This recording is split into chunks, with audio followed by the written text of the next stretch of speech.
ये बुक हमारी लाइब्रेरी में अवेलेबल है। ये फ़िज़िक्स की ये लिखा हुआ है 6 ईज़ी पीसीज़। अच्छा, 6 ईज़ी पीसीज़ का क्या मतलब है?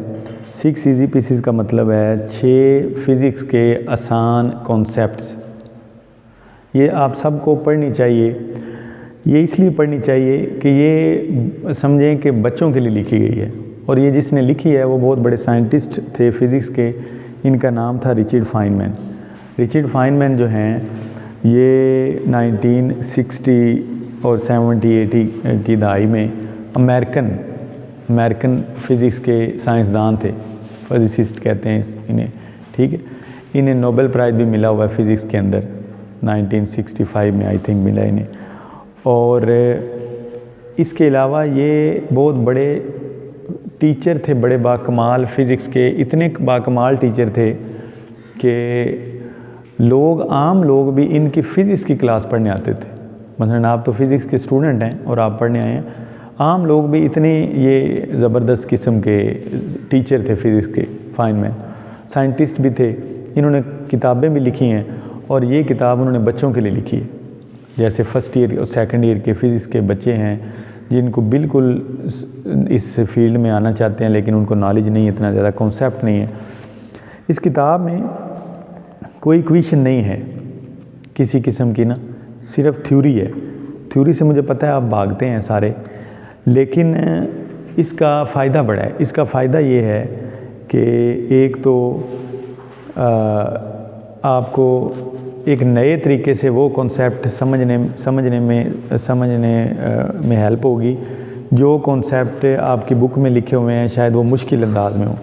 इसमें फ़िज़िक्स क्या है, फ़िज़िक्स का दूसरी साइंस के साथ क्या ताल्लुक़ है, इसके अलावा law of conservation of energy क्या है, इसके अलावा बेसिक फ़िज़िक्स क्या होती है, एटम्स क्या होते हैं, और इसमें law of conservation of energy पे चैप्टर लिखा हुआ है, थ्योरी ऑफ ग्रेविटेशन है, और क्वांटम बिहेवियर्स हैं।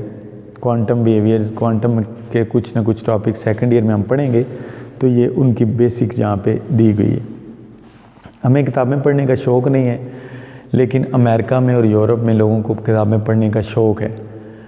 इसलिए वहाँ पे जो साइंटिस्ट होते हैं ना, वो आम लोगों के लिए किताबें लिखते हैं। आम लोगों का मतलब है जिनके फ़िज़िक्स के साथ कोई ताल्लुक़ नहीं है, बैकग्राउंड नहीं है, ठीक है, जिनका फ़िज़िक्स का कोई बैकग्राउंड नहीं है। फ़िज़िक्स के साइंसदान उनके लिए भी किताबें लिखते हैं, और बेशुमार ऐसी किताबें लिखी गई हैं। स्टीफन हॉकिंग की ब्रीफ हिस्ट्री ऑफ टाइम है, ग्रैंड डिज़ाइन है, इसमें black holes and baby universe है। स्टीफन हॉकिंग की हमने भी मंगवाई हुई हैं, लाइब्रेरी में पढ़ी भी हुई हैं। ये उन लोगों के लिए लिखी गई हैं जो ये जानना चाहते हैं कि फ़िज़िक्स क्या है और साइंसदान कर क्या रहे हैं, ठीक है, इस तरह की किताबें। इस रिचर्ड फाइनमैन की बुक्स सबसे ज़्यादा अच्छी इसलिए हैं क्योंकि बड़ी ही सिंपल लिखी गई हैं, बिल्कुल सादा। Best of the best technique इस्तेमाल की गई है चीज़ों को बयान करने में, समझाने में। कोई एक किताब पकड़ें और उसे रोज़ थोड़ा थोड़ा पढ़ा करें, उसे एक पेज आधा पेज, चूँकि हमें इंग्लिश का प्रॉब्लम है, हमारी इंग्लिश भी ठीक होगी इससे, ठीक है। उसको 1 साल तक पढ़ते रहें, उसको री इशू करवा लें, उसको बार बार इशू करवा लें, एक एक पेज पढ़ते रहें। मैं ये नहीं कह रहा कि सिर्फ आप ये पढ़ें, आप फ़िज़िक्स के हमने काफ़ी बुक्स फ़िज़िक्स की मंगवाई हैं लाइब्रेरी में, और मैं कोशिश करूँगा कि आपको 1 बाय 1 हर एक से उसकी समरी बताऊँ, उसका ख़ुलासा है ना वो आपको बताऊँ, और आपको पता चले कि ये कौन कौन से साइंटिस्ट हैं और क्या किताबें यहाँ पे आ रही हैं, और हमने यहाँ पे आपके लिए सिर्फ मंगवाई हैं, ठीक है। तो ये जो फाइनमैन मेरे सबसे जो फेवरेट फ़िज़िक्स में लोग हैं, साइंटिस्ट हैं, उनमें से ये हैं। क्योंकि मुझे भी जब कोई चीज़ की समझ नहीं आती तो मैं भी इनकी किताबें मैंने रखी हुई घर में, और मैं इनकी किताबें खोल के पढ़ता हूँ, फिर उसमें वो कॉन्सेप्ट इनकी बुक से स्टडी करता रहता हूँ, ठीक है। तो ये 6 ईज़ी पीसीज़ आपके लिए लिखी गई है। जब आप ये पढ़ेंगे तो इसके ऊपर एक बुक है 6 नॉट ईज़ी पीसीज़। ये 6 ईज़ी पीसीज़ है, वो 6 नॉट ईज़ी पीसीज़ है, वो इसका दूसरा पार्ट है। फिर आप जो है ना उसकी तरफ जाएँ, उस पर भी हम किसी दिन जो है ना वो बात करेंगे।